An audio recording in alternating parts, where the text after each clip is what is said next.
We spent so much time of our days in our drama loop, right? Chasing this next drama, being outraged by social media or the next thing or whatever it is. And in that moment, none of that matters. And so how to live, it's to me, it's a gift of how to live in this state of impermanence, because everything is in constant change. That was Janet Stone, and I'm Henry Winslow. You're listening to Dharma Talk.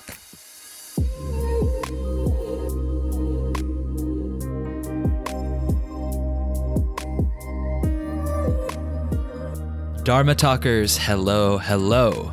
Welcome back to the show. It's Thursday, let's do this. Hope your week has been fantastic since we last checked in. And if you're new here, welcome to the fold. Happy to have you in the Sangha. Real quick before we begin, I recently released a 60-minute Hatha Vinyasa class through my mobile app, Henry Yoga, and it's available totally free. If you've got Henry Yoga app already, you can find it dropped into the extras section of the freshly released version 1.5. If you don't have the app yet, or you're located outside the US, just head over to henrywins.com/masterclass to access it from your computer or mobile device. I think you're gonna love this class. Just give it a shot, and if you do, please share it with all your yoga friends. Once again, you can find the masterclass through the iOS mobile app in the App Store as Henry Yoga, or online at henryyoga.com/masterclass. Okay, have you noticed that our planet is in a crisis? It's kind of hard not to be aware, at least to some degree, what with the fires in the Amazon, followed almost immediately by the unseasonal fires in Australia. Not to mention the less catastrophic yet still anomalous climate effects, rising sea levels, plastic washing up on beaches worldwide, so on and so forth. What is our role in all of this? Could it be that the havoc we are wreaking on planet Earth stems from an incessant nagging voice in our head that keeps telling us we need more, that we don't have enough, that we are not enough?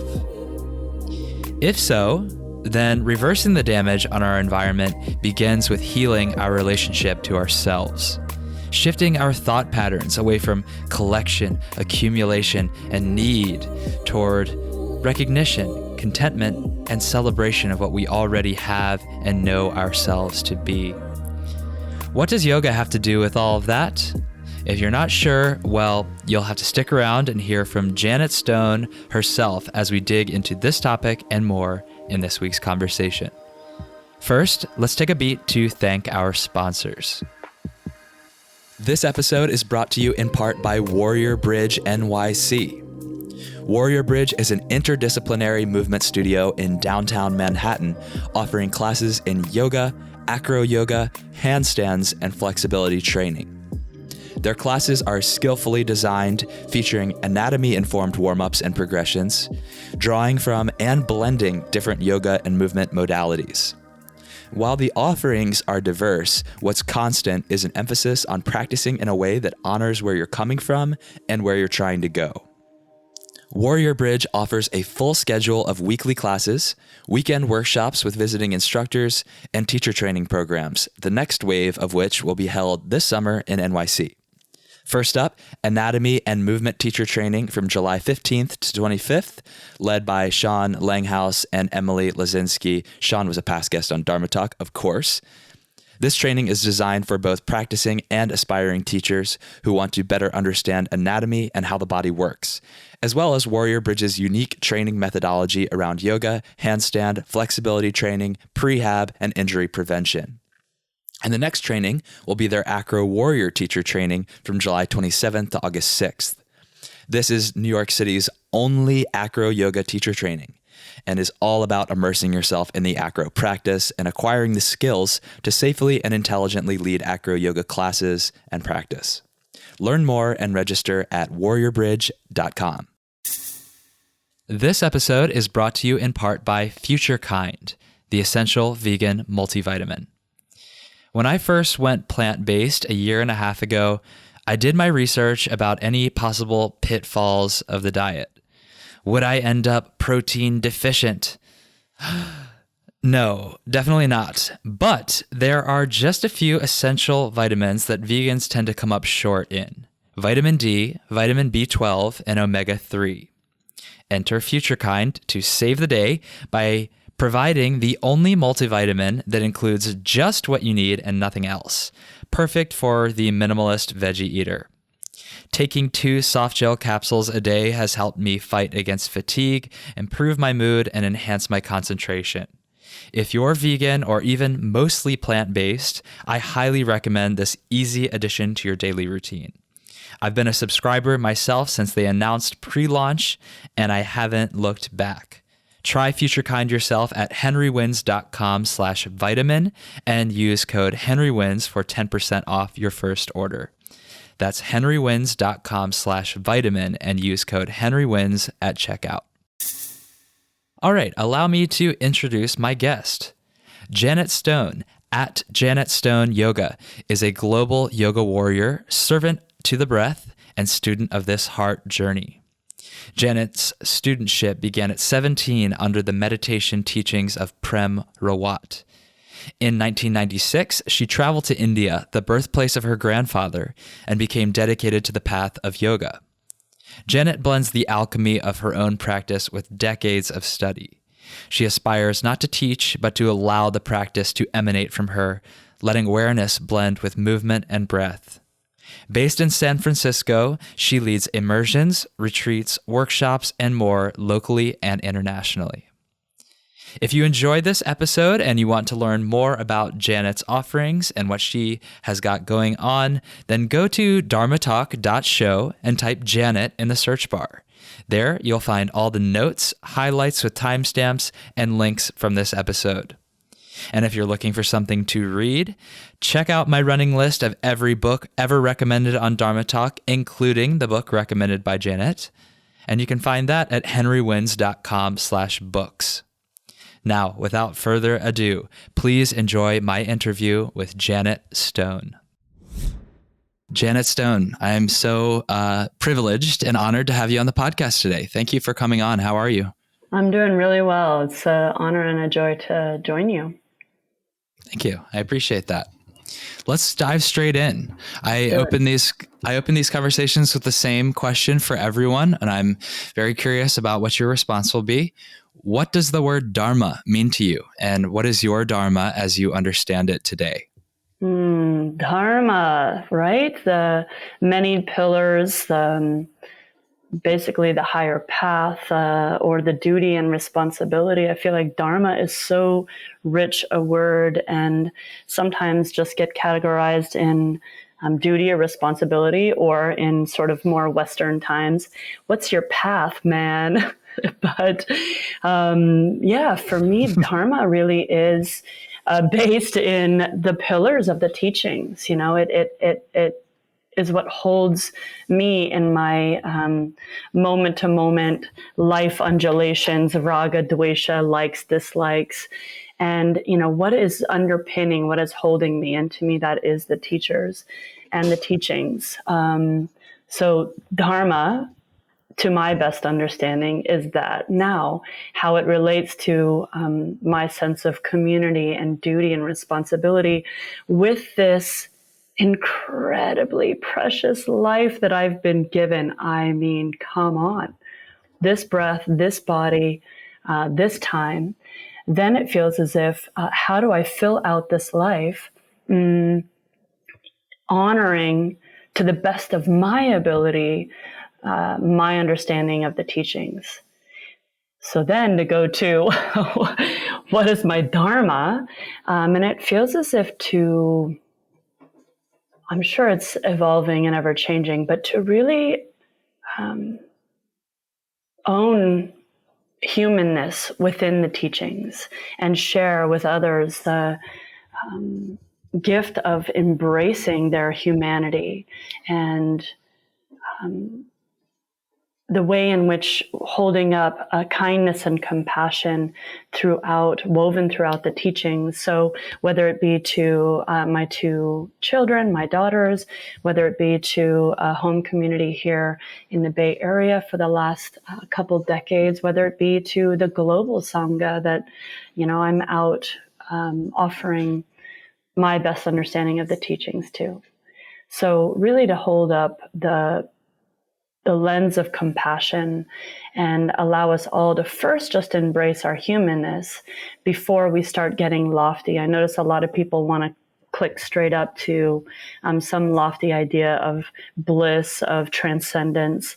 And mine is immanence to transcendence, meaning to say, to really embody this human form and to really unearth and look into our samskaras, our habitual loops and patterns and addictions and behavioral patterns that sort of hold us often a puppet to our own preferences, ones we're not even aware of. So that's a long answer, but there's an even longer answer. I'll stick with that. That's good. There's a lot to unpack there. One thing that kept coming up that I couldn't help but notice was the idea of community.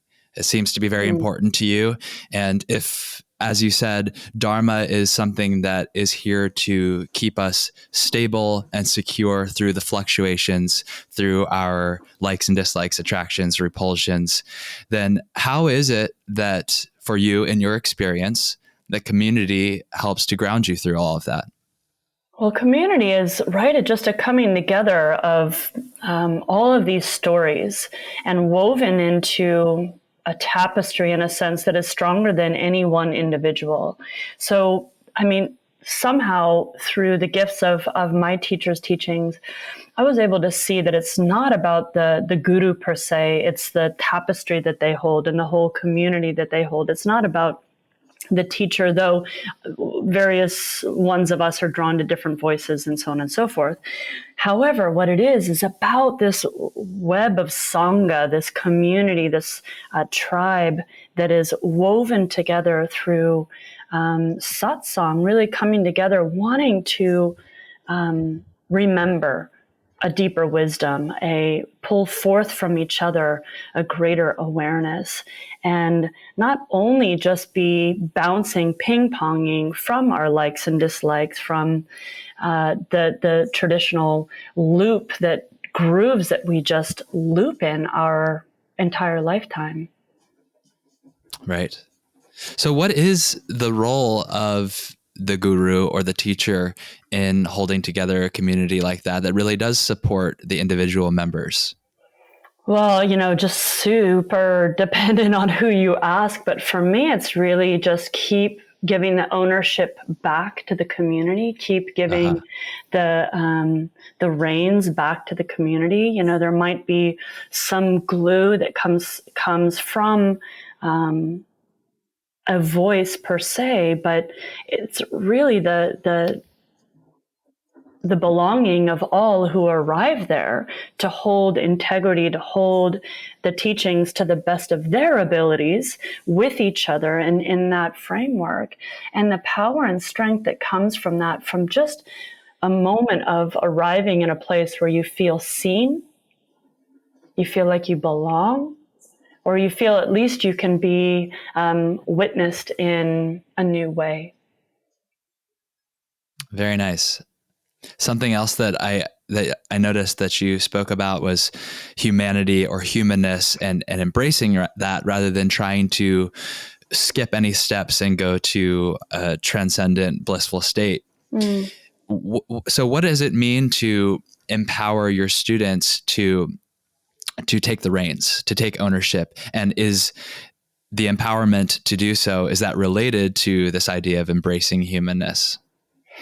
Yeah, it's really posing the question again and again and making space for people to dig deep into their wounds, into their traumas, into their repetitive stories, right, that we cling to, their certainties, and really begin to soften the palm, the grips, the containment on all of our our absolutes, and to open up in these little cracks of light and just shine the little cracks of light, or or hold up a mirror so that the light reflects back into these crevices, and they can take ownership of their behaviors, take ownership of the path that they're walking on. I think so many walk through this life feeling at the effect of external circumstances and family karmas, and this line of whatever comes down before us, and both positive and negative, right? And yeah, I think just giving that ownership back to them to really want to look in deeply. And to me, that's the entire basis of the eight-limbed path. I mean, that we could spend lifetimes on the yamas and niyamas and really become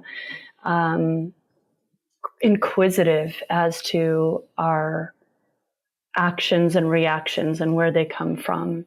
So I guess just handing that back over and just reminding again and again to look at these and not just be one, either overriding and just jumping up into, again, bliss state, which is beautiful. It can happen at any moment and be a part of even this digging deep into the soil of our behaviors. But to just, why not excavate this, part of ourselves.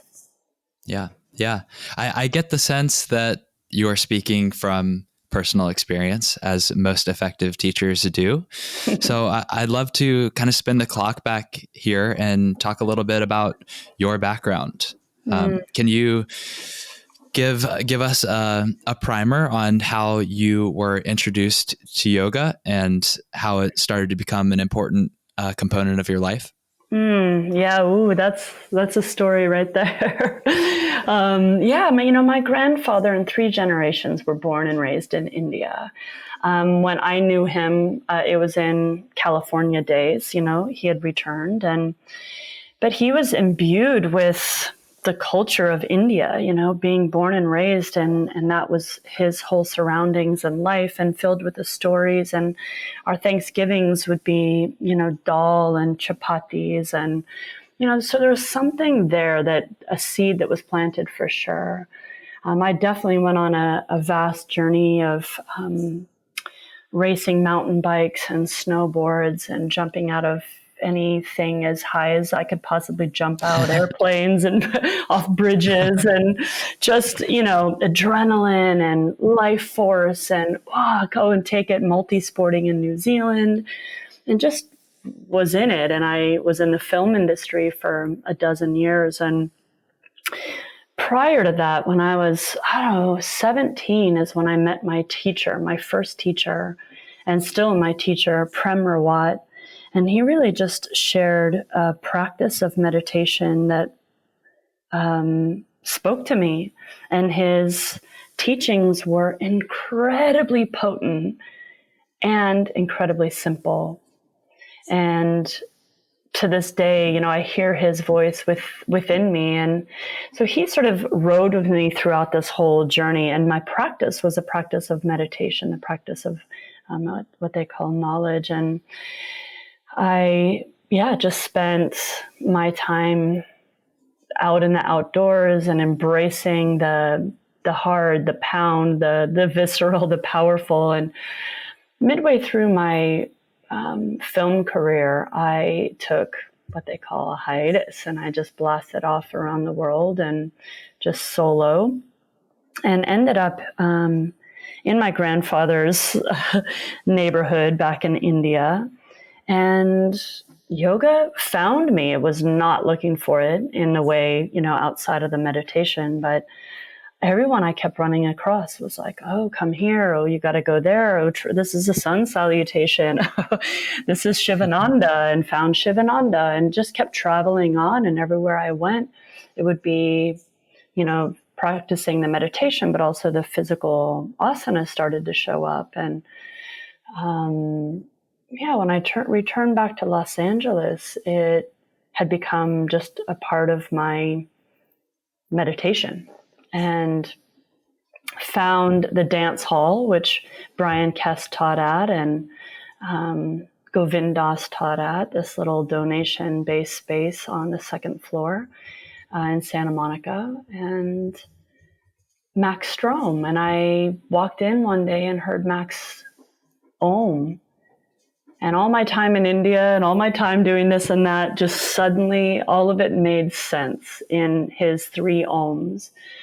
And it became, a home for me in a sense, a different type of home where I just calmed in my body, where I didn't need to fling it around quite so hard. And I became really curious about what it had and what was unearthed in each posture. I stayed in the film industry for a while longer. I worked on Curb Your Enthusiasm because I'd worked at Castle Rock for a long time with Larry David when he was in the Seinfeld era. So I worked on Curb, but then eventually through love and children, I ended up in San Francisco with my kid's dad. And that is kind of where I really began in earnest offering yoga and remained, of course, in the studentship of it to this day. Mm-hmm. Yeah, it is quite the journey that you just laid out for us. And I'm sure full of lots of unpredictable twists and turns. But despite the uncertainty and despite, the unpredictability of it all, there was a point at the beginning where you took action. So I'm very curious about what that impulse felt like. When you were working in Hollywood, you had your film and TV production career spinning, plate spinning, I'm sure, in many different directions. And then something compelled you to up and leave and go explore the world. Yeah. You had your meditation practice at the point. Was that a component? Is that something that gave you that direction? Well, I'd like to say yes, but I can't say yes. I think it really was propelled. My father was such a potent figure in my life, and he was so embodied. We lived in Boulder, Colorado. He'd wake up and ride to the top of the Continental Divide just for the heck of it. Loved to be out and always using this gift that he had, this body. And he got brain cancer at 45 and died very rapidly. And I was his caretaker during that time. And I witnessed, the incredible vitality of a human life and its trajectory toward death. And I think that imprinted on me something so potent and powerful. And quite honestly, in my young life, I had been witness and close into a lot of people leaving their body, young people, old people, the whole spectrum. And I feel like death has really been one of my most profound teachers. And so, yes, I was midway in LA and I was, fully immersed and everything was going. I owned a lot of stuff. I was in demand. And, a couple of decisions that kind of came along my path that really sort of broke my heart and broke it open and compelled me to step out and go feel into what is this all about? What is this life? What is this journey? What am I up to? Because, of course, if anyone knows anything about Hollywood, it can be incredibly surface layer. Mm-hmm. So I think I needed to go dive in. I see. Yeah. Death as the teacher. This is, I think this is something that it has a lot of truth to it, but something that, for better or for worse, many of us, especially, in the West, in the US, don't have the opportunity to learn from because it's so shied away from. What do you make of that? And it's kind of a broad question, but you're welcome to interpret any way that you like. our society's desire to look away from death. And do you find that contemplating death, contemplating mortality is an important piece of a spiritual practice? I honestly think, I don't want to say it's the basis, but I do say it's the basis for a spiritual practice. I'm a student of Shiva, and Shiva is the representation, or how you like, the god that is in full embrace of creation and destruction. And in the Shivite tradition, it is the exhale, the emptying, that becomes before the inhale, the filling. And if you watch in children being born, same, they come out, they scream that massive, deep, full exhale from a former state, place, however you want to see it, into this inspiration, right? Into this inspire, into this breath in. And in India, my goodness, if that was not coming from the film industry, where everyone is just all about themselves, to funeral pyres and to funeral ghats, where the bodies are just there, or the ones being offered to the crows. They put them on the top of the building and crows just come and feed on them, or you light them on fire and they float into the Ganges. And to sit and witness and bear witness to that emptying, in a sense, that deep exhale and the embrace of the exhale. You don't see a lot of wailing, or you don't see a lot of looking away. People are still washing their clothes. People are getting up and making breakfast, and death is at their feet, in a sense. And not to say we all need to run off there and go have that experience, but thank goodness for, in the West, even the short, brief little experience of Shavasana, that you put this body that is filled with presentation, right? If we think the arc of our day, we're constantly in this sense of presenting this best self, our smiles and all these things, and decorating ourselves, bejeweling ourselves, tattooing, or whatever we do, right? And there you go. You set yourself down on this floor that's nothing, and exhale and stop the efforting and just be. And if we can even get a little tiny glimpse of what it is to be in the receiving state of endings and beginnings, to let ourselves just set down that effort and that facade, to just be, and knowing that it's going to be a moment when we all have to face others passing and our own passing. I think it's crucial. Beautifully put. But I think even understanding that and working to embrace that doesn't necessarily mean that there's not going to be struggle, emotional discomfort with witnessing the death or being involved in the death of a loved one. Mm-hmm. What was it like? What did you take away from the experience of watching your father pass so suddenly? And how did that influence your actions moving forward? Yeah, I think the great impermanence, honestly. And I got to be there as the body began to shut down, and, wash it and tend it, and watch his last breath.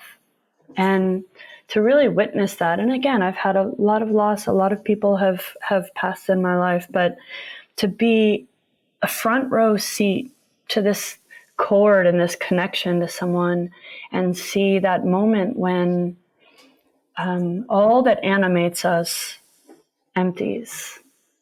And there it is, this body that we thought, we needed to have it in this shape, or do this thing, or do that thing, or we abused it this way or that way.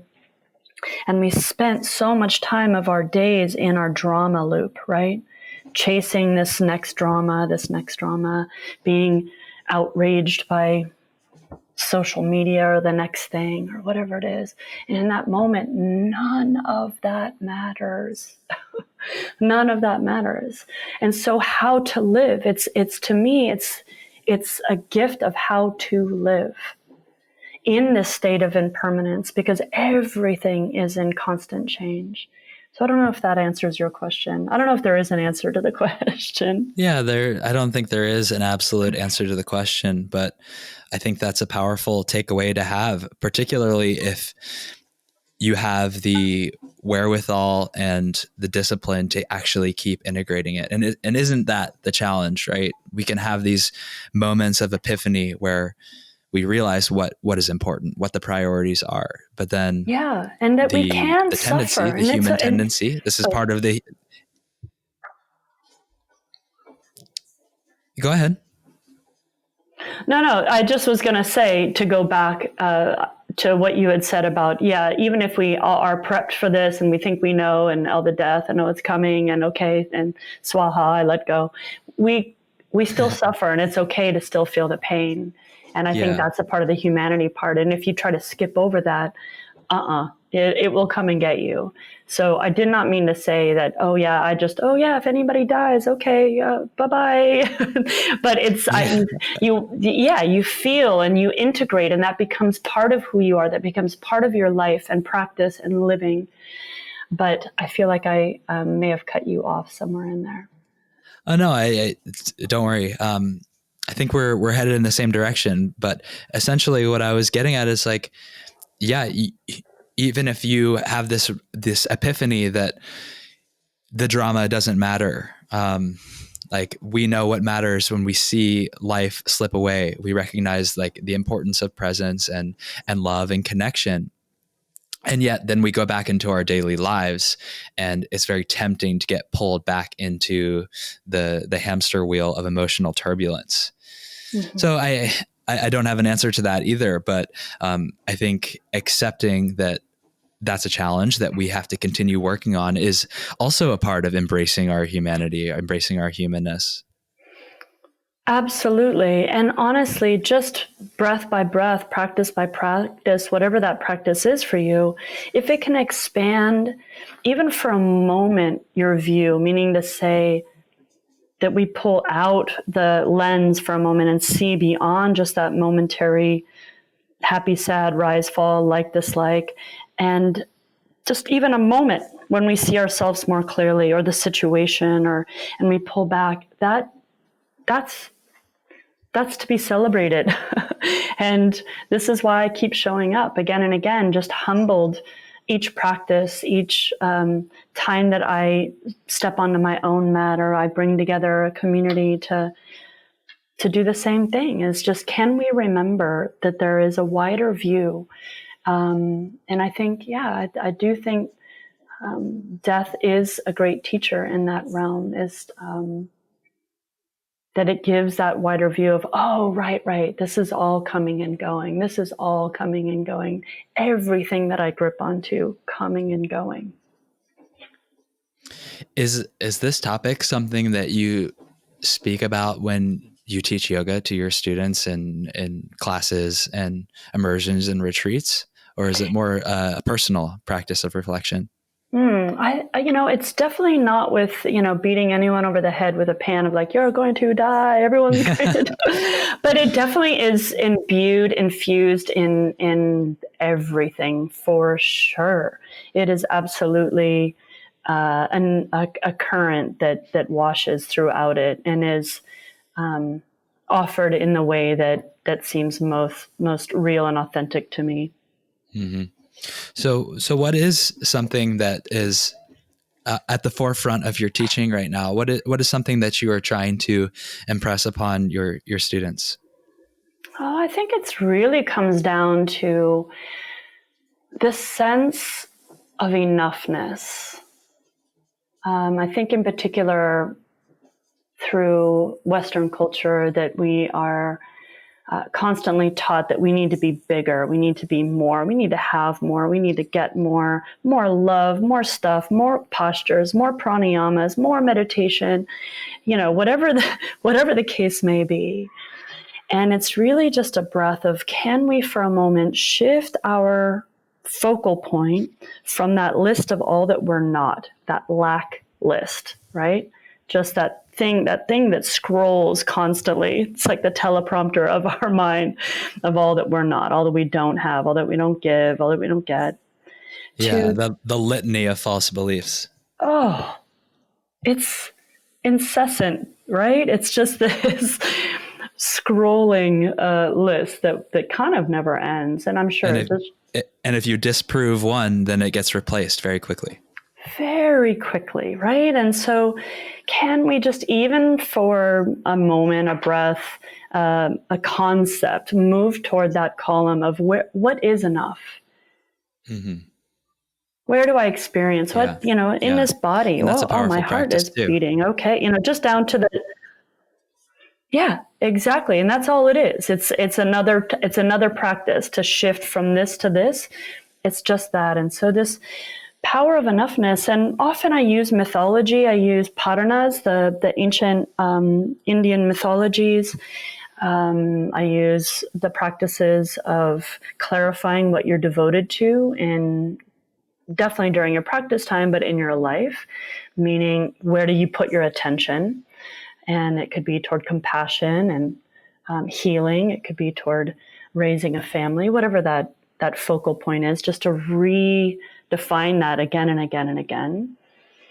And just weaving that sense of enoughness throughout our day. Notice when we tick over to that lack list, I'm not giving enough, I'm not there enough. And how do we use the practice to move into the lane of feeling enough? Let's be practical and specific. Let's say that, let's say I'm really, really struggling with being in a mental rut and focusing on scarcity and lack and all the places where I feel that I'm coming up short. Sometimes it's easier said than done to shift the focus. So do you have any practical tips on things that we can do, maybe practices that we can integrate into our routine to start to change those mental patterns and get into the positive side, the gratitude side? Yeah, absolutely. Right. And people offer these in a myriad of ways and a myriad of traditions as well. But certainly as a practice, making either the mental list, making an actual list, having having a mantra that you offer into daily that becomes a part of that, like you said, ritual of your daily life, of when you, maybe it's a morning practice, you get up and you write down all the things that are. Look, a new day, I still have a house or a place to sleep. Go down the list, and it might be different every single day. It might be the same every single day. Maybe it's a mantra of I am enough, I am enough, I am enough, I am enough. This is enough, it is enough, whatever the mantra might be.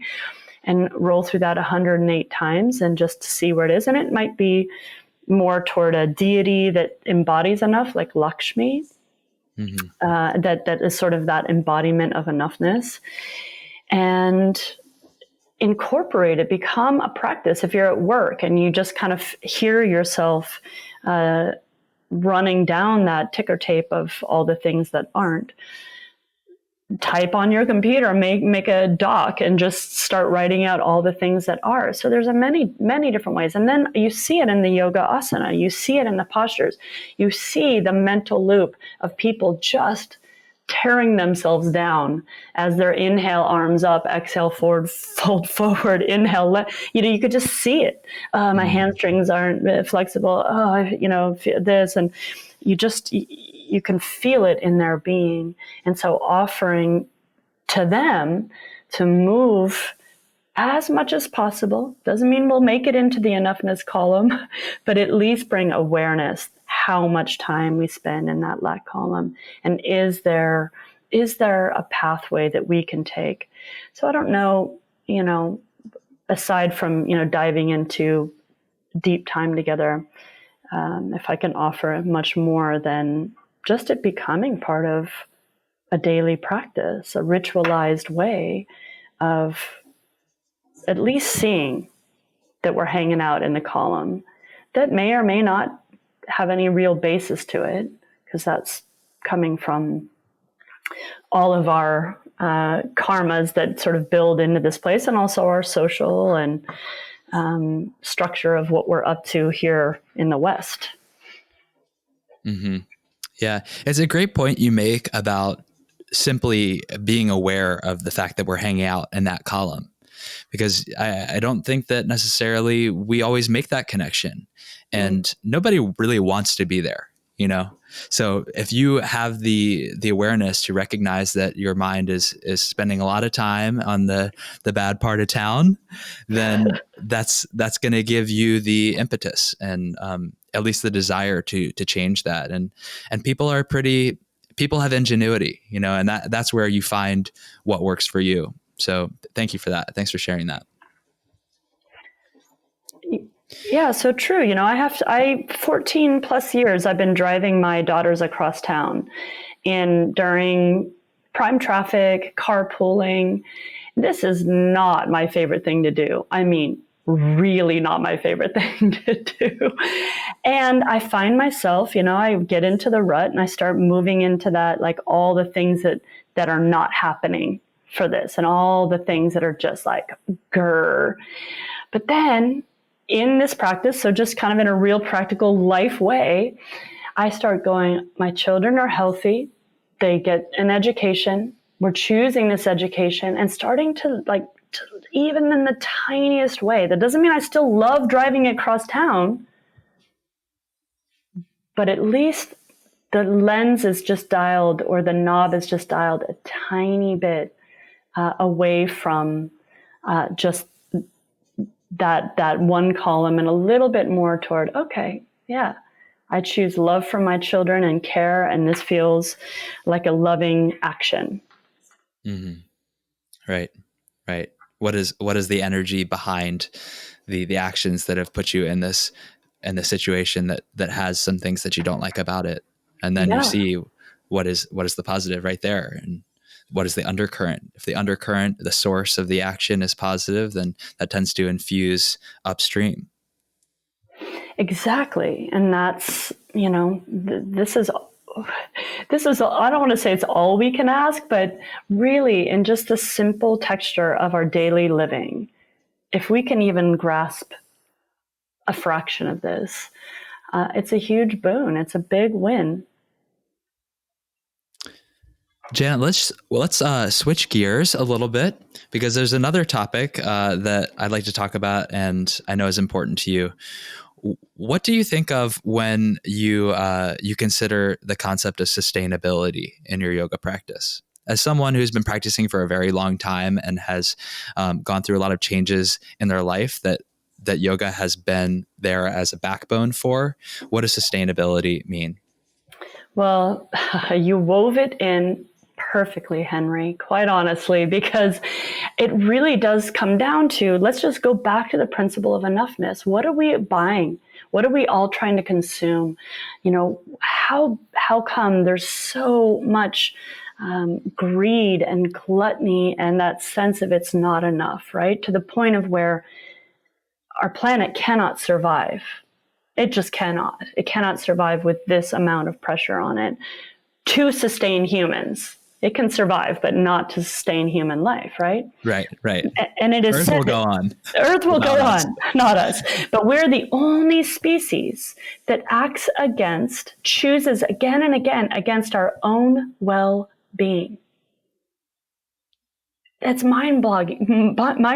I mean, billions of years of evolution to allow us to be able to be here as it is, as we are, right? These functioning bodies, consciousness, mind, thought processes, so on and so forth.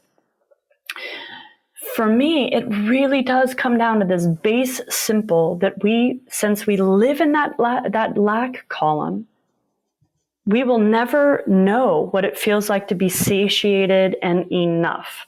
And without that, we will keep just mouth open, chomping at every forest, getting our best cacao chocolate, you know, and they tear down forests for that, and our palm oil, and wrecking every orangutan and all of the environments that hold the biodiversity that actually makes it possible for us to be here.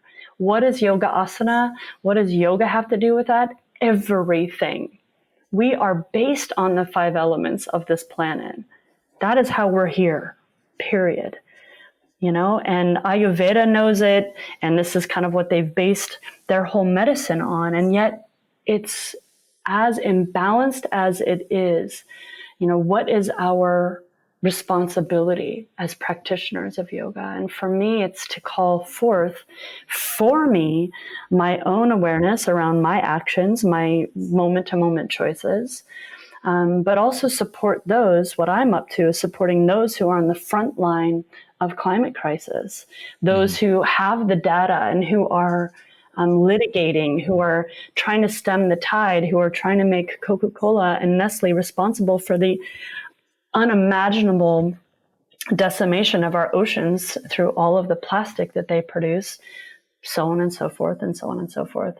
So to me, it's woven in this place of, one, I have to keep feeling as if what my actions are enough, because it starts to feel overwhelming. Yeah. But I want to create a sustainable program, a wellness program for those who are on the front lines. So I go into the NRDC, Natural Resource Defense Council, offer yoga myself whenever I'm in town, and we have a whole tribe of people who go in and support these people, support the people at Sea Legacy who are out there trying to tell the good stories, and get us inclined to actually take action. And this can be present in every yoga practice, and every person who comes to this practice. They can take ownership, just like we said, finding their own way to feel gratitude, finding their own way towards sustainability. And when we find sustainability in our body, meaning to say that we treat our body kind of like we treat the earth. Does that make sense? Right. Yeah. Overtaking, taking more resources than we're being offered. If we think of the way that we're eating the stuff that does not sustain us, does not lift us up, does not give us great health, so on and so forth. Yeah. Yeah. I feel like we're going full circle now, because I think, back to embracing our humanness, because I think one of the dangers of being a little bit too ahead of ourselves in the yoga path and trying to focus straight on tapping into samadhi is that there can be a disengagement with 3D reality in front of us. And my personal belief is we use yoga and we use higher levels of consciousness, maybe traveling through dimensions or whatever esoteric practices that you might have, so that we can take those lessons and bring them into this life, because this is where we spend most of our time. And it feels real to me. I know it's the Maya, I know it's the illusion, but we live in it. And we need to make our yoga practice applicable to what we care about. And what better cause to care about than the preservation of this beautiful planet and environment that we all share. So apart from supporting the people on the front lines, doing the litigation and doing the nonprofit work and all of that, what sort of things do you do, and what sort of things can you recommend for the listeners that they can take small steps in their day-to-day life to support sustainability? Yeah, I mean, if we're talking to, those in the yoga community, there's probably already an awareness to a degree, and if we look at the teachings, we're asked to consider all living beings as equal sentient beings, meaning the choices of the food we eat, meaning our, animals and animal products. And everyone, again, is going to have to come to their own journey and understanding. There's no yoga police pointing the finger. It's just consider it, right? And then the ripple effect that has on our environment, and then the community around. And once you make a decision, it does ripple out that you don't use the plastic containers. And even for your fresh, raw cacao juice, green, super smoothie, if it comes in a thing, even if it says recyclable, as we all know, that's a little bit of an illusion as well. Yeah. And I mean, heaven on earth. It's here. Go into nature, get the biomes from nature, remember, breathe it in. And these constructed environments of yoga are beautiful, but yoga is out in it. Like, touch the earth that holds you. And then remember that all the stuff that we keep clicking the button to buy, Amazon, whatever the thing is, will never satiate, will never. Look around and see how much you actually have. What do you actually need? And it really ends up coming toward, for me, my practice has become more and more simple, believe it or not. Of course, it gets all big and complex, and more pranayamas and every mantra and every posture. And now it's just showing up, and whatever comes, but it translates for me, the simplification of a life lived really means that you take less. You're trampling on less. And at the effect of others taking more than you're being offered. It's a steya, honestly. It's a way of living and not taking more than's being offered. Steya often translated as non-stealing, but it's really not taking more than you're being offered. What do you actually need? And we don't have to berate ourselves for when we fail or fall, or the fact that I fly. But to me, I have clear intention that I am attempting to share this message in all places as best as I can. Beautiful words. For those listening who might like to study with you or practice with you, is there a way that they can do that? Do you have events or even online offerings that they can jump into? Yeah, I do. And thank you for asking. Really, honestly, I've cared for a home sangha in San Francisco for nearly 20 years. Just again, one drop in the bucket each time we show up. It's become a temple in the Castro of San Francisco. And so anytime, anywhere, come and feel that tapestry for sure. And plus I travel globally, and you'll find me in many places on this planet, sharing my teacher's teachings. And I do online, really, because, we do try to minimize the amount that I run around. There's a whole online, from the 8 limbs to chanting 101 to assisting to just pure Dharma talks on my website. It's we've done our best to capture. It's not easy to capture online what happens live at all, and I resisted it for over a decade, but to share the best as we can, at least connect in to some of the droplets of these teachings. And that's at janetstoneyoga.com. Yeah, exactly. Okay. Well, I think now is a good time for us to start wrapping things up. I finish these episodes each time with something that I call the prana round. So I'm going to ask you 6 rapid fire questions, and you answer in minimum 1 word, maximum 1 sentence. All right, Janet? All right, I'll do my best. Okay, here we go. In 1 word, why do you practice yoga? Equanimity. What is your favorite yoga pose and why?